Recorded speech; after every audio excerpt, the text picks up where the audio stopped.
Good morning. My name is Regina, and I will be your conference operator today.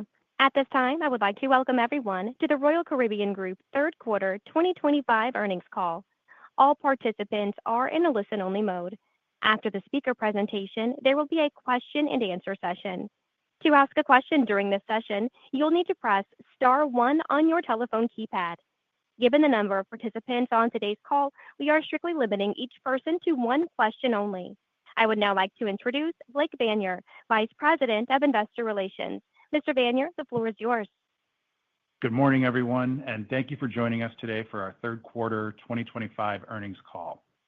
Joining me here in Miami are Jason Liberty, our President and Chief Executive Officer, Naftali Holtz, our Chief Financial Officer, and Michael Bayley, President and CEO of the Royal Caribbean brand.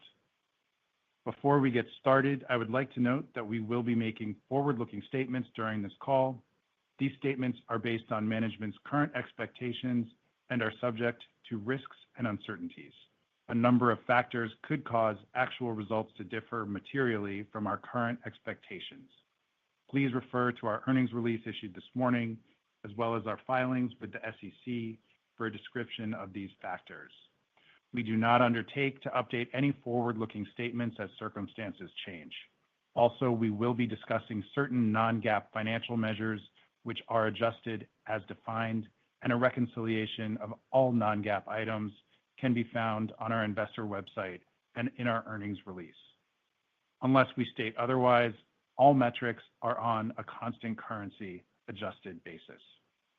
Jason will begin the call by providing a strategic overview and update on the business, and Naftali will follow with a recap of our third quarter, the current booking environment, and our outlook for the remainder of 2025. We will then open the call for your questions. With that, I'm pleased to turn the call over to Jason. Thank you, Blake, and good morning, everyone. I am pleased to discuss our third quarter results, updated outlook, and the many exciting initiatives fueling our momentum at the Royal Caribbean Group. This has been another great quarter for us. We continue to see strong momentum across our business, powered by accelerated demand, growing loyalty, and all-time high guest satisfaction. Our commercial flywheel, combining innovative ships, distinctive destinations, and world-class brands, continues to drive sustained growth in guest trust and our ability to deliver the best vacation experiences responsibly. Before getting to the results for the third quarter, I want to highlight how we are continuing to build a stronger, further leading, and more resilient vacation company for the long term. We are focused on building a vacation platform that continues to lead the leisure market through innovative ships, a growing portfolio of exclusive destinations, technology, and AI that enhance every step of the guest journey. Together, these high-return investments strengthen guest loyalty and attract new travelers, positioning us to win more share of the fast-growing $2 trillion vacation market. Earlier today, we announced the Royal Beach Club Santorini, further expanding our portfolio of exclusive destinations, extending our brand's reach beyond the ship, and meaningfully enhancing the guest experience. This reflects our vision to redefine how the world vacations, and together with the Royal Beach Club Paradise Island, Perfect Day Mexico, and others, we expect to increase our exclusive land-based destination portfolio from 2 to 8 by 2028. These initiatives reflect the thoughtful, sustained investment behind our commercial flywheel and reinforce the strength of our vacation platform. Cruising and leisure travel continue to outperform the broader travel industry, and we are exceptionally well positioned to capture that momentum. With a powerful pipeline of strategic initiatives, a strong balance sheet, and a disciplined approach to growth, we have both the resources and conviction to continue making game-changing investments that delight our customers, strengthen our competitive advantage, and drive long-term shareholder value. I want to thank the entire Royal Caribbean Group team for their passion, dedication, and commitment that enable us to deliver the best vacation experiences responsibly and to drive exceptional financial results. Turning to our results and outlook. Third quarter results exceeded our expectations, driven primarily by strong close-in demand, for our vacation offerings and lower costs. In the third quarter, our capacity increased 3%, and we delivered nearly 2.5 million incredible vacations, a 7% increase year over year at high guest satisfaction scores. Net yields grew 2.4%, driven by strong demand across all key itineraries. We delivered adjusted earnings per share of $5.75 for the third quarter, which was 11% higher than last year. Naftali will elaborate more on Q3 results in a few minutes. Moving to our outlook for the remainder of the year, our capacity in the fourth quarter is up 10% year over year, and we expect to grow yields 2.2% to 2.7% on top of a 7% yield increase in the same quarter last year.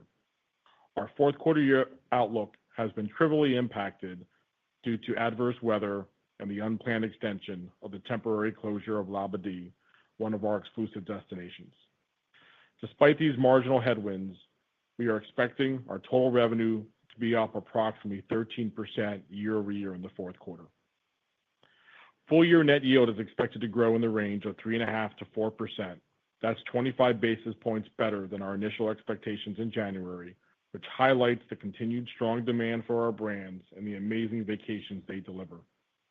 Our yield growth this year is on top of several years of double-digit growth, resulting in an industry-leading 31% yield growth compared to 2019. This highlights the remarkable transformation of our business and the enduring strength of our leading brands. Full year adjusted earnings per share is now expected to be in the range of $15.58 to $15.63, a 32% year-over-year growth. We are also on track to deliver nearly $6 billion of operating cash flow this year, a significant step change in our performance. We are a growth company, and our proven formula of moderate capacity growth, moderate yield growth, and strong cost discipline is driving significant earnings growth, continued margin expansion, and robust cash flow generation. We remain on track to achieve our perfected targets by 2027, a 20% compound annual growth rate in adjusted earnings per share, and return on invested capital in the high teens. As we've always said, Perfecta is an important milestone on our growth journey, but our ambitions go well beyond. The combination of our game-changing ships on order, our growing exclusive destination portfolio, advancing our commercial technology platforms that are fueled by AI, and disciplined capital management is setting up the post-Perfecta era for another step change in the guest experience and financial performance. Now I'll provide some more insight into what we're seeing in the demand environment. Consumers continue to prioritize experiences and make room in their budgets for meaningful vacations. Our independent research, combined with millions of daily customer interactions, continues to show positive sentiment towards travel and leisure and continued growth in spend. Roughly 3/4 of consumers intend to spend the same or more on vacations over the next 12 months, a level that has remained consistent for several quarters. While the broader consumer environment has normalized from the exceptional strength over the past 2 years, demand for experiences and leisure travel remains intact. Cruising offers superior value for money versus alternative options, driven by the high-quality onboard amenities and services, pricing inclusive of meals and entertainment, and the opportunity to visit a variety of destinations with the convenience of having everything in one place. Earlier this year, we announced our plans to launch a new vacation experience, Celebrity River. The introduction of Celebrity River has received an extraordinary response, with all initially available deployment selling out almost immediately. The majority of booked guests are Royal Caribbean Group loyalty members without prior river cruise experiences, highlighting a powerful opportunity to attract new guests to the segment and deepen engagement by creating new vacation occasions with our existing ecosystem. In fact, the majority of guests shared their primary motivation for booking a Celebrity River vacation was the opportunity to experience a new celebrity product, driven by the trust and affinity they have for the Celebrity brand. Guests were also motivated by our new river ship design and features, with most of them expecting superior staterooms, ship amenities, and outdoor spaces, all hallmarks of the brand. These early booking patterns are a powerful validation of our strategy to expand the Royal Caribbean Group vacation ecosystem, creating new ways for guests to experience the world with us while deepening the connection to our family of brands. We continue to be encouraged by the demand environment. Since the last earnings call, bookings are up on both new and like-for-like hardware, with particular acceleration for close-in families. Booked load factors for 2026 remain well within historic ranges at record rates, with booked APD growth at the high end of historical ranges. As always, we remain focused on optimizing our pricing and yield growth. Our spectacular new ships continue to generate strong quality demand. Star of the Seas is exceeding our expectations, and Celebrity XL is shaping up to be the best performing new ship in the brand's history. The last 3 years saw unprecedented yield growth, and although that creates a high bar for comparables, our proven formula for success of moderate capacity growth, moderate yield growth, and strong cost control is expected to continue to drive top-line growth, margin expansion, and substantial cash flow. While still very early in the planning process, we anticipate earnings in 2026 to have a $17 handle on it. At the Royal Caribbean Group, we've always believed that clarity and conviction are competitive advantages. Our mission is clear: to deliver the best vacations responsibly, and our objective is just as ambitious: to capture a greater share of the growing $2 trillion global vacation market by turning a vacation of a lifetime into a lifetime of vacations. We don't just talk about that ambition. We built a robust, multi-year plan that shows exactly how we intend to get there. Through bold, high-return investments that strengthen our brands, elevate the guest experience, and create long-term value for our shareholders. That includes our expansion into river, the ongoing expansion of our private destination portfolio, the transformational development of Perfect Day Mexico, and of course, a steady stream of game-changing ships. This quarter, we announced a long-term agreement with Meyer Turku, securing shipbuilding slots through the next decade to continue both companies' tradition of innovation. The agreement confirmed an order for Icon 5 for delivery in 2028, added an option for a 7th Icon-class ship, and positions us for a new game-changing class beyond Icon, making the next stage in Royal Caribbean Group's history as we continue to redefine the future of vacations. In a world where digital experiences also define customer expectations, we're working to set the standard. We continue to enhance our digital capabilities to engage customers, remove friction from the guest experience, and drive incremental revenue. When we first introduced our app in 2017, the goal was simple: give guests back the first day of their vacation by eliminating the need to wait in line for onboard reservations. Since then, the app, together with our e-commerce engines, has evolved into a cornerstone for our e-commerce strategy, transforming from a utility into a powerful platform that drives revenue, improves operational efficiencies, and deepens guest engagement. In the third quarter, e-commerce visits and conversion rates both increased double digits versus last year, marking a very strong improvement for these channels. In addition, a record share of onboard revenue was booked pre-cruise, with nearly 90% of those purchases being made through our digital channels. And we continue to redefine loyalty in a way that deepens engagement and provides guests with greater flexibility in how they earn points and status. Building on the success of Status Match, I'm excited to announce Points Choice, the next evolution in how guests earn and apply loyalty points across our family of brands. Beginning in early 2026, guests will be able to apply loyalty points to the Royal Caribbean Group brand they prefer, regardless of which brand they are sailing with. This initiative further strengthens the overall value of our loyalty proposition, deepening engagement across our portfolio and reinforcing our commitment to putting the guest at the center of our orbit. As our ecosystem expands, it creates a virtuous cycle of demand, value, and advocacy, one that drives both short-term performance and enduring growth. It's a model that compounds over time, and we're just at the beginning of what it can become. I am incredibly proud of our teams at the Royal Caribbean Group for their dedication and exceptional execution. The opportunity is significant, and we're well positioned to lead the next era of leisure travel. With that, I will turn it over to Naftali. Naf? Thank you, Jason, and good morning, everyone. I will start by reviewing third quarter results. Net yields grew 2.4% in constant currency compared to the third quarter of last year, 15 basis points above the midpoint of our guidance. The yield outperformance was driven by the stronger than expected close-in demand. Yields grew across all key products and were mainly driven by existing hardware, given the timing of new ship deliveries. During the quarter, a record share of onboard revenue was booked pre-cruise, and nearly 90% of those purchases were completed through our digital channels, with the app emerging as the fastest growing driver of engagement and conversion across those platforms.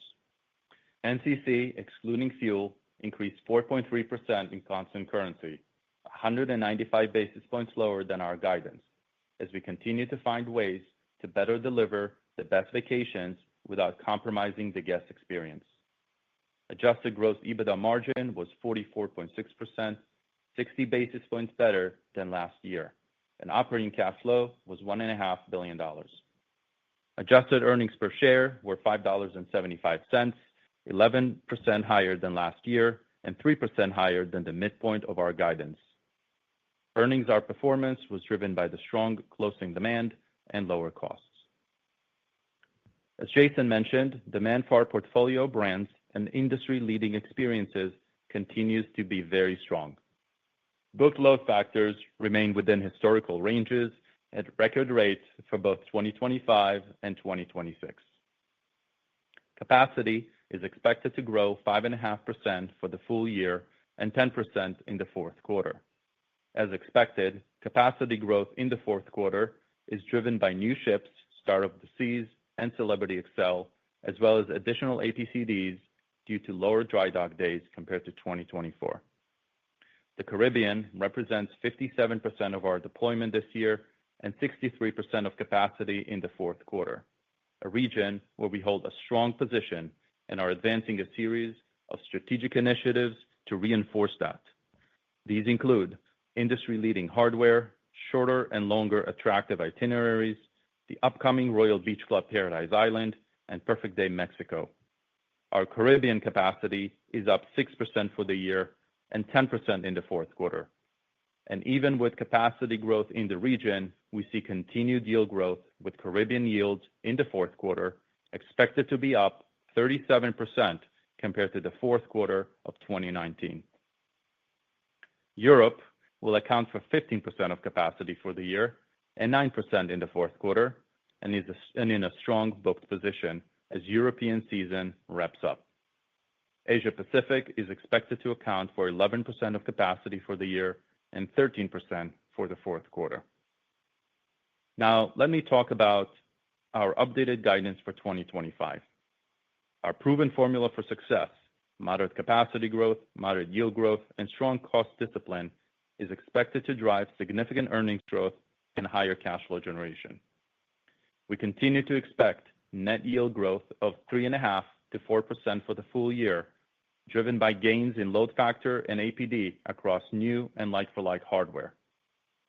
Full year net cruise costs, excluding fuel, are expected to decline approximately 0.1%, 40 basis points better than our prior guidance, as we remain focused on better execution through leveraging our scale and utilizing technology and AI, all while ensuring strong customer satisfaction and enhanced product offering and vacation experiences. We anticipate a fuel expense of $1.14 billion for the year, and we are 68% hedged below market rates. Based on current fuel prices, currency exchange rates, and interest rates, we expect adjusted earnings per share between $15.58 and $15.63. The 12-cent increase compared to our prior guidance is driven by Q3 outperformance, 2 cents of better Q4 performance, offsetting a 5-cent impact from recent adverse weather events and the unplanned extension of the closure of Labadee. We also expect 18% growth in adjusted EBITDA to just above $7 billion, and 290 basis points growth in adjusted EBITDA margin. This positions us to accelerate our cash flow generation, which allows us to continue investing in our strategic initiatives, maintaining investment-grade balance sheet metrics, and expanding capital return to shareholders. Now, let me comment on fourth quarter guidance. In the fourth quarter, we expect capacity will be up 10% year over year, with net yield growth of 2.2 to 2.7%. As noted on the last earnings call, the timing of Celebrity Xcel's delivery and fewer dry dock days versus last year will unfavorably impact fourth quarter net yield growth by about 90 basis points. Net cruise costs, excluding fuel, are expected to decline between 6.6% and 6.1% during the fourth quarter. Taking all this into account, we expect adjusted earnings per share for the quarter to be $2.74 to $2.79. Now I will share insights for 2026, which is shaping up to be another very exciting year for us, with multiple strategic initiatives that are already well underway. 2026 capacity is expected to be up 6% as we introduce Legend of the Seas in Europe next summer, as well as benefit from a full year of Star and Excel. Capacity growth is higher in the first and third quarter due to the timing of new ship deliveries and dry docks. In 2026, we expect to have more dry dock days compared to this year, partially due to longer dry docks for several planned modernization projects of our existing ships. Caribbean capacity will represent about 57% of our deployment in 2026. For Caribbean products, we have continued to add shorter itineraries, building on our success in the last several years, enhanced by the opening of the Beach Club in Nassau this year.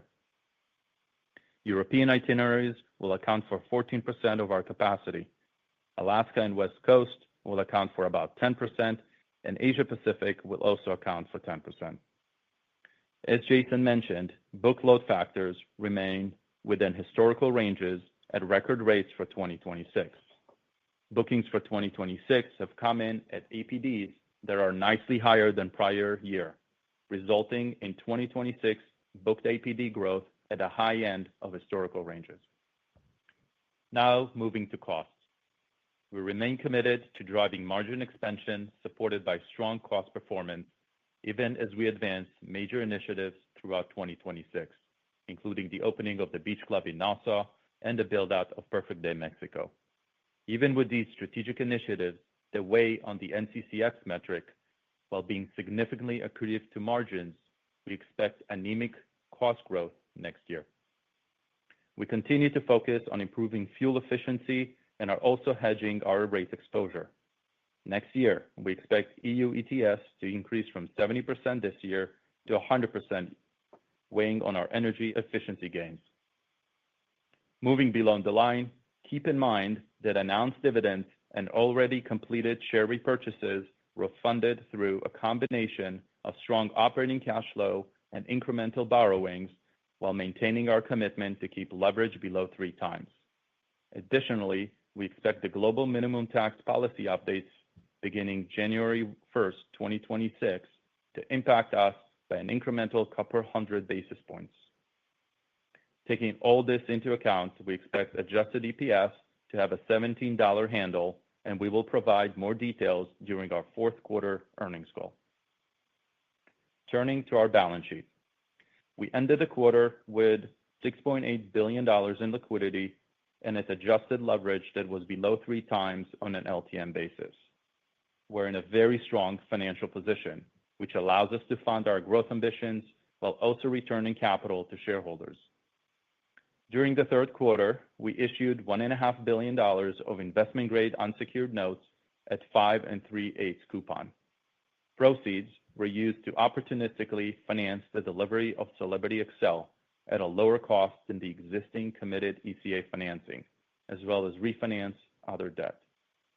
This was an opportunistic issuance where we utilized our strong investment-grade balance sheet to access the capital markets to finance a new ship delivery.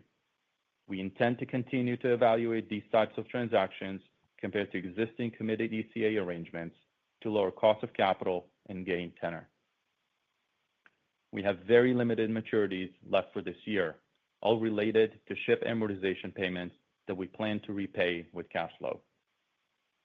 In connection with the debt offering, Fitch upgraded our credit rating to BBB, and S&P updated our outlook from stable to positive. We are very pleased with the recognition of the rating agencies of the strength of our balance sheet and our strong financial performance. In September, we received a cash dividend of $258 million from our joint venture, TUI Cruises, and we expect it to continue to pay a regular cash dividend given its strong financial performance and balance sheet.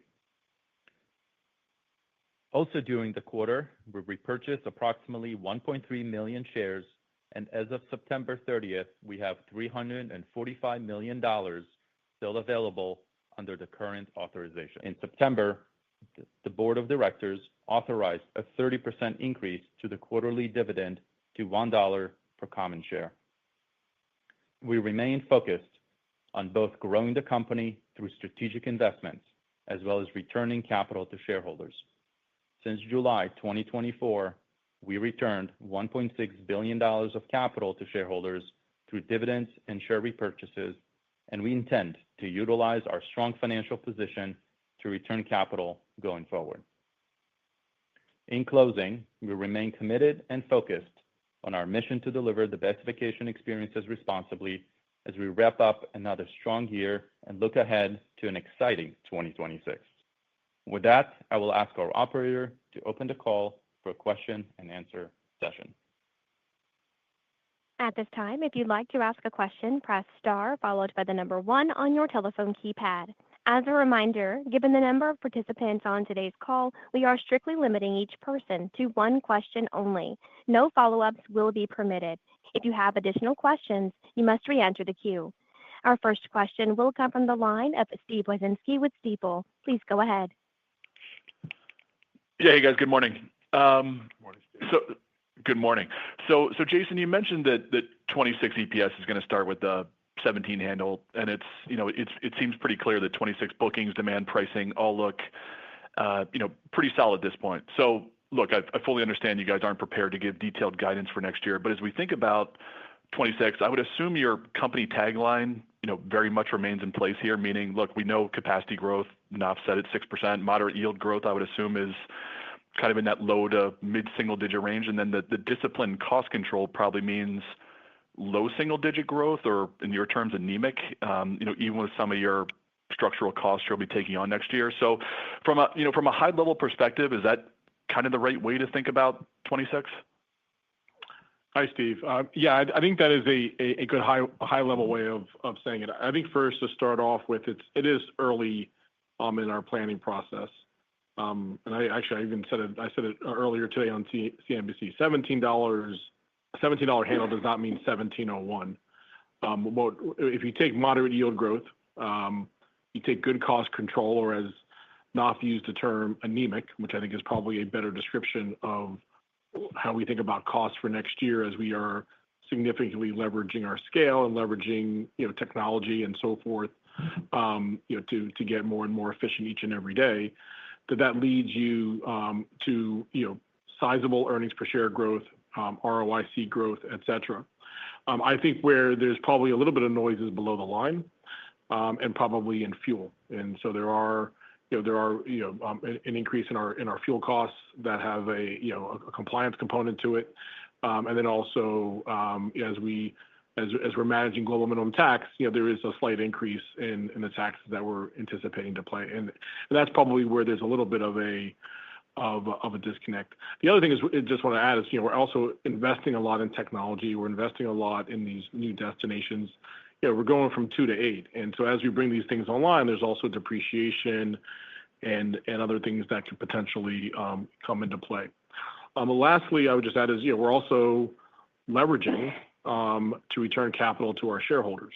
You saw that here with the raise in our dividend to $1, and I think you've also seen that as NAF talked about in our buyback of shares. And so our balance sheet's in an incredibly strong position, and we are opportunistically buying back shares, and we're doing that and taking advantage of being able to lever ourselves up to maintain a strong investment grade position, but maintaining that leverage point that we've said to maintain that rating. So we feel really good about the book position. The rates that we're booking at provide us a lot of rate room and opportunity for next year as we are optimizing our yield profile while we're growing the business at 6% on a capacity basis and bringing on new incredible destination experiences with the Royal Beach Club here in Nassau. So there's a lot of really great and exciting things. And I would say just last is that we continue to see a very strong consumer. Our guests their thirst for our brands, for the ships, for the destinations and the incredible experiences that our incredible crew are delivering is at the very highest level, and we see that in our Net Promoter Score. So we're super excited about the strength and there was a little bit of noise here in the fourth quarter. There were 3 storms that just one even in Asia. There's a typhoon in Asia that impacted some of the land-based experience and some of the compensation we needed to give back. But that's not a reflection of the strength that we're seeing. Our next question will come from the line of Robin Farley with UBS. Please go ahead. Great, thanks. Also wanted to think a little bit about your 2026 comments. To clarify, when you talk about the anemic net cruise cost growth, is that sort of anemic before, because that would sound like sub 2%.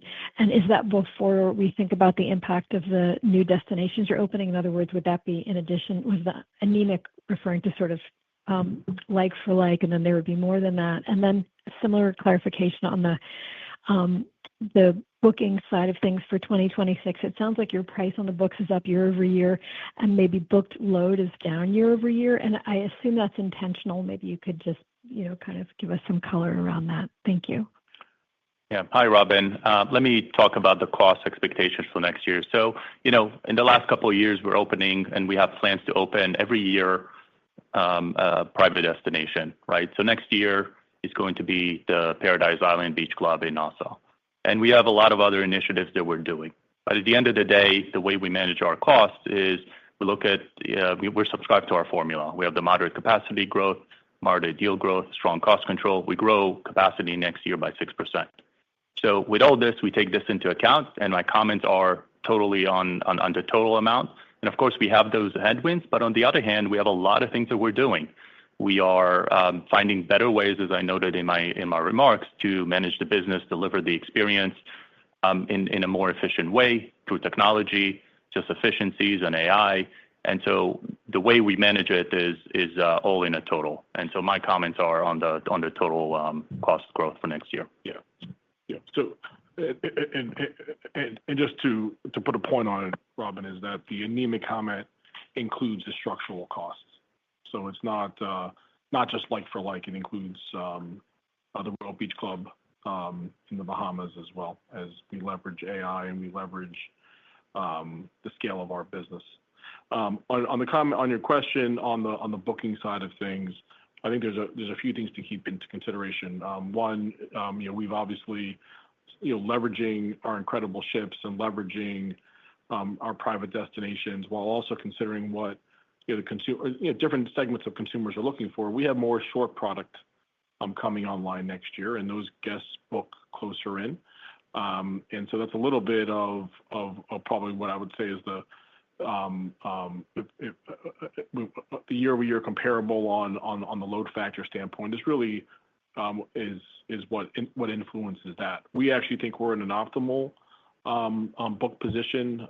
We're at rates that are I think higher than we probably thought that they would be at, which I think is a really great thing. As we see really strong demand and people are dreaming more and more on their vacation experiences, and we're also seeing that translate to onboard spend. And so, we're thoughtfully meeting our guests with the experiences, and they're willing to pay for that. Our next question will come from the line of Matthew Boss with JP Morgan. Please go ahead. Great, thanks. So Jason, maybe could you just elaborate on the progression of global demand that you saw over the course of the third quarter? Any change in momentum at all that you've seen in October? And maybe to your comment before, just drivers that you see supporting 26 bookings at the high end of historical ranges, and maybe just if you're seeing anything different from new customer acquisition. Sure. So I'll just start off maybe first on the new customer acquisition side. First, all the things that our brands are doing and what we're doing on an enterprise basis to really kind of build out further our commercial flywheel is really working. So even like the announcement today about Points Choice and making sure that our guests, when they choose to sail on any of our brands, that they're getting the points that they want on their primary brand that they have loyalty status in. So we continue to evolve things like that. Our technology, our AI tools are getting smarter and smarter so that we're able to curate what is relevant to that consumer. And that's drawing in more new to cruise, really seeing an elevated amount of increase first to brand. So seeing people shift from other cruise lines to our brands, we've seen an elevated amount of that. And then our loyalty program and what we've been doing to add to that is we're just getting more and more reps from that consumer. And so we're really happy about that. When you think about just what we see broadly, really each of the markets that we're doing business in or that we're sourcing our guests from is doing quite well. We saw a little bit of a pullback from the north here in Canada, in the early kind of mid part of the year, but we've now seen that normalize. Demand from Europe this summer was really strong, and their focus now on booking into 2026 is actually stronger. And the reason for that, when we talk to those guests and our travel partners, is that we didn't have a lot of inventory left in the summer of 2025 for the European consumers that typically book a little bit later. So they're getting a little bit ahead of that curve, and that's really encouraging. And then but we continue to see the U.S. consumer really across all segments, whether that's our family segment to our ultra luxury segment, want to sail with us, and so those demand patterns have been quite strong. What I will say is that as these tools develop, our forecasting is getting better, and so our ability to predict what's going to happen in a quarter and in close in is getting better as this kind of marriage between AI and our historical forecasting capabilities is getting closer and closer in terms of its predictability. And so I would not in any way take that because we hit the high end of our range in Q3. That's we don't guide with the hope of coming out with some incredible beat. We guide because that's our best thinking at a point in time. It's a 50-50 forecast, and that's how we try to manage the business. We've just, I think, all collectively been in an environment where what we would see in the forward-looking picture was greater than what we saw in the previous picture, and we're still seeing that, but now we're able to predict it better. Our next question will come from the line of Lizzie Dove with Goldman Sachs. Please go ahead. Hi there. Thanks for taking the question. I just wanted to ask about the Caribbean. There's been a lot of talk about whether there's oversupply in the region as people move, more capacity there. You gave that great stat about 4Q, and it doesn't sound like you're seeing it, but curious just what you're seeing there, whether there is oversupply and how you think about, the setup for 2026 specifically. Yeah, well, I mean, I think it's well known. It's been known for some time that there's an increase in supply in the Caribbean. Of course, the Caribbean has been working incredibly well for us, and so I'm not surprised that there's been a supply increase there. But it's a very manageable increase in supply. So we've seen it. It's been a little bit more promotional in the Caribbean activities, but for us, I think because of our differentiated assets with our ships and our destinations, and our ability to kind of keep our are guests inside of our ecosystem, and we're seeing a draw from other ecosystems coming into our ecosystem. That we're able to not only manage that demand, but we're able to see our guests pay up to experience our delivery. Our next question will come from the line of Brandt Montour with Barclays. Please go ahead. Great. Thanks, everybody. Thanks for my question. So if you look at your guidance for the fourth quarter net yields and you add back the 90 basis points or so from the comparison issues that you laid out, and then maybe add something for the storms, you kind of get to, I don't know, maybe something like mid-threes exiting the year. And I just want to know if that's the way you would sort of cleanse the fourth quarter in terms of how yield growth is exiting the year through the lens of the fact that there's not much new hardware helping out there. And so maybe this is what we could look at as a like for like exiting the year. But let me know if there's other puts or takes as we think about building our models for 26. Yeah, I mean, obviously, we're not providing guiding for 26, but we are going to subscribe to the formula as we just talked about. But in terms of how you exit the fourth quarter, your math is directionally correct. So we did quantify the less dry docks as well as the new hardware. And so when you take kind of a more normalized new hardware and like for like, you're definitely in the zip code. Our next question comes from the line of James Hardiman with Citi. Please go ahead. Hey, good morning. So maybe to that last point, as we sort of roll things forward into 2026, I think investors are very keen as we think about puts and takes that there's a lot of puts, right? You've got, whereas in 2025 you had sort of negative ship timing, that was a headwind that now becomes a tailwind.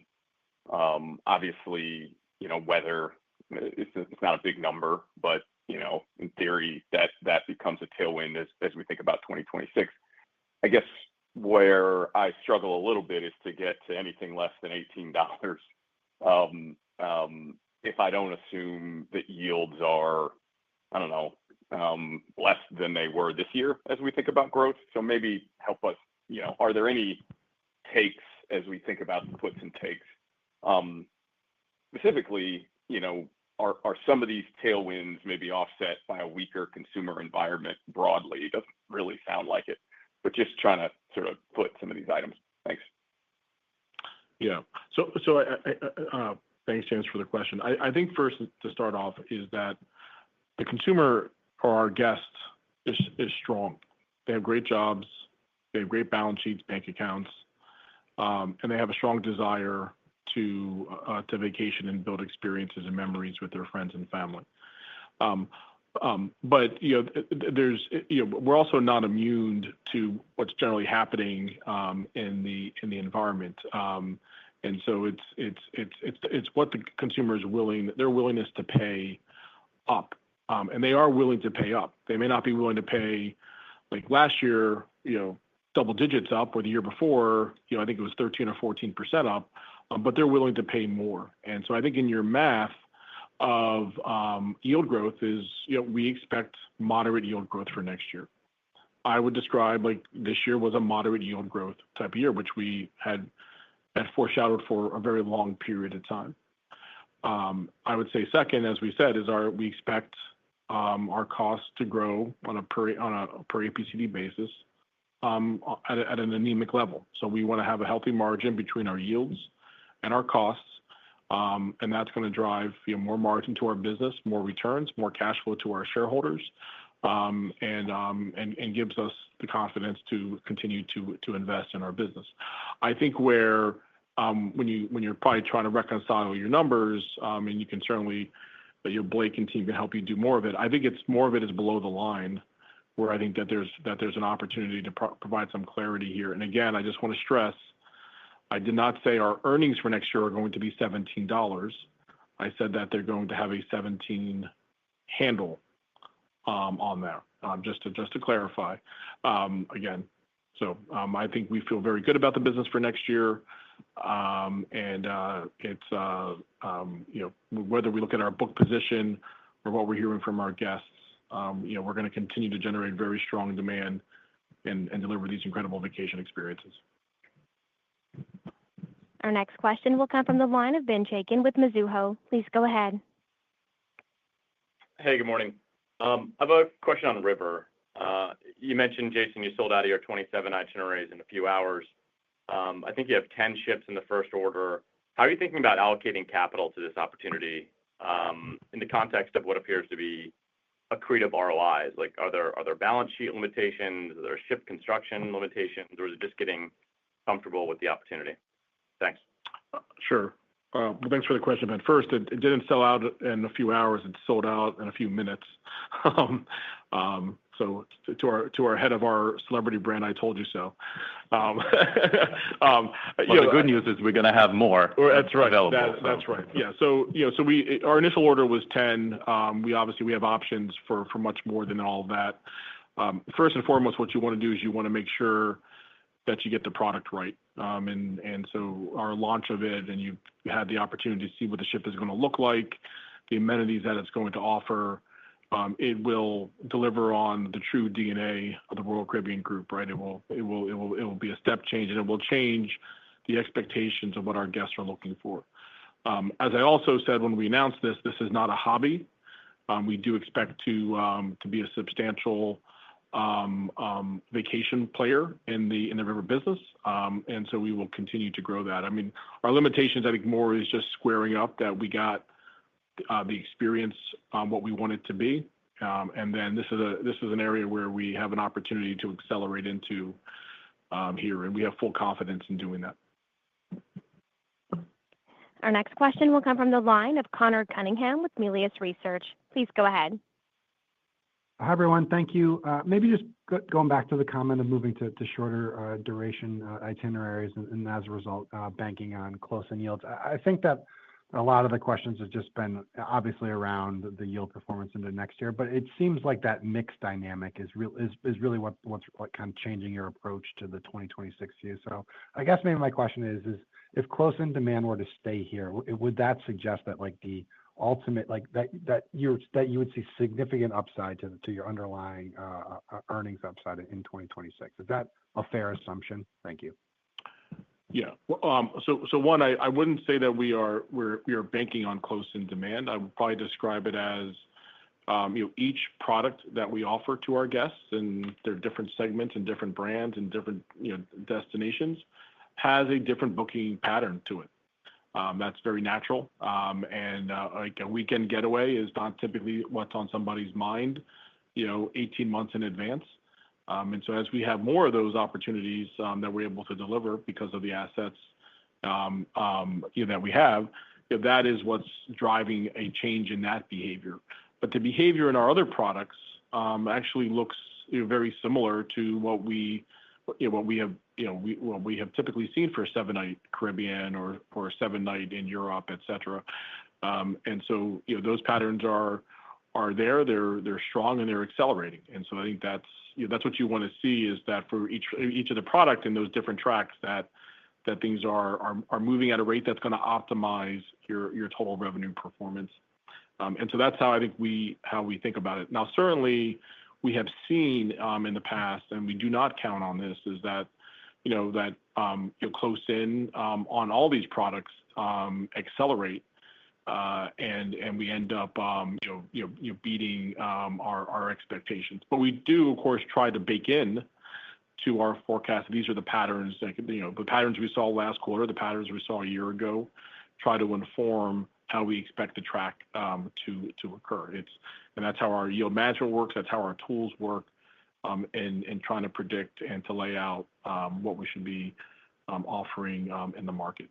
So I think, again, we feel very good about the booking environment. We feel good about our book position.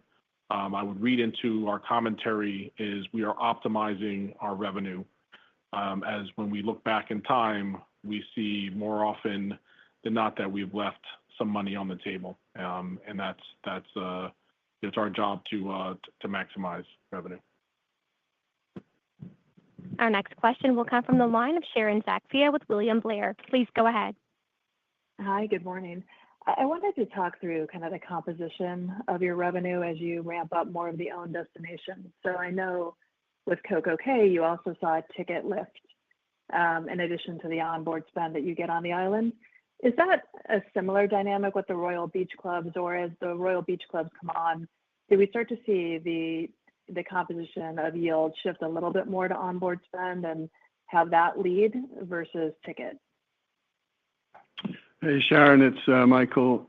Yeah, it's a good question. I mean, Perfect Day really was a huge driver of ticket lift as well as onboard spend. I think with the beach clubs, it's a slightly different product, so it does kind of slip more into the short excursion onboard revenue frame. And so it's also a driver for itinerary as well, because we're beginning to see that itineraries that include the beach club as well as Perfect Day seem to be driving even more demand than historically, which has been really strong. So I think we'll see that kind of combination of beach clubs really push through in onboard revenue and short excursions, and then the Perfect Day is typically a key driver of ticket. Yeah, and Sharon, I think just to add on to Michael's point, it's gonna modulate a little bit, right? Because the Perfect Day model tends to bring a lot of premium on the ticket side, and so there's opportunity for us to grow more in CocoCay. But as Perfect Day Mexico comes online, that's probably a little bit more of a balance between ticket and on board. While when the beach clubs come online, it's more on the onboard side. So it will modulate a little bit here, but it's all the answer to all of it is it's great revenue. It's a great guest experience, great margins, great returns. And so it's a true kind of win-win opportunity for everybody. Our next question will come from the line of Vince Ciepiel with Cleveland Research. Please go ahead. Thanks so much. Just want to clarify kind of the yield picture here in 25. The first half was up, I think, closer to 5%. Second half looks on track for 2.5%, or maybe something a little bit north of that. Clearly some moving pieces. How much of that decel is related to just tougher compares versus maybe less new hardware tailwind? Is new hardware still a tailwind for the second half on a year-over-year basis, or is it kind of transitioned to a little bit of a headwind? And then the last piece, obviously, is you've called out, I think, some port fees, as well as dry dock, as well as Haiti, et cetera. So there's a number of isolated headwinds, but just help us kind of bridge that step down first half versus second half, if you could. Yeah, and thanks, Vince. So every quarter as something, right? Because the ship delivery timing does impact those. These are large ships, and this year we had 2 deliveries. I think the best way to look at it is you kind of look at it on a yearly basis, and that's if you kind of look at it across the board. It's probably if you normalize all these quarter-over-quarter things, some of it was a 24 easy comp or a harder comp, and some of it is just some of these events and timing of ship deliveries and how we ramp up. But if you look at it on a yearly basis, that's a great, I think, just way to look at our business, and it also subscribes to our formula, which we've said all along. This is how we manage the business. This is how we subscribe to that, and then we drive to grow the business according to that formula, including the yield, the capacity, and the cost. Our next question will come from the line of Andrew Didora with Bank of America. Please go ahead. Hey, good morning, everyone. Actually, Naf, just wanted to touch on the bond deal quickly to finance the Liberty XL. Obviously, not a usual way to finance a ship, but certainly makes sense given the rate differential. I guess my question is, are you pretty much indifferent in how you finance the ships right now, as long as there is that rate benefit? And out of curiosity, are there any additional benefits of tapping the unsecured market as opposed to the ECA financing? Thanks. Yeah, great question. Thank you. And so Yeah. For now, we're in a place where we have a very strong investment grade balance sheet. We're benefiting from rates that are basically commensurate with our financial performance and our ratings. And so when we evaluate that, we look at it and we say, what does that make sense to finance with? The ECA, obviously, they're great partners. We're very grateful to kind of the partnership we have. It's obviously very important during the construction period to have the financing. And all these ships they always have that committed financing in place, also post-delivery, which is, obviously very valuable. But when we come to the decision, when we take the ship, we have this alternative. And for this one, we negotiated this financing several years ago when the credit rating was not as good as today. And so our improvement in the capital markets was quite substantial. And so when we looked at that, it just made more sense and much lower cost of capital. The other thing is just to remind everybody is, these ECAs also have amortization payments. So when you look at the average tenor of the loan is roughly a little bit over 6 years. We obviously now issuing 10-year piece of papers in the unsecured market. So it's not just that the cost is low, we also gain tenor with it. And obviously the covenant package is a little bit different too. So you have the benefit there. So we're very happy with kind of how this went. We're going to continue to evaluate all the alternatives. It's very important to understand that all our ship deliveries and orders will have committed financing going forward, and then we'll have that option to evaluate what's the best alternative for us when we take delivery. And that will conclude our question and answer session. I will turn the call back over to Naftali for closing comments. Thank you. We thank you all for your participation and interest in the company. Blake will be available for any follow-ups. We wish you all a very good day. Ladies and gentlemen, this concludes today's conference call. Thank you for joining. You may now disconnect.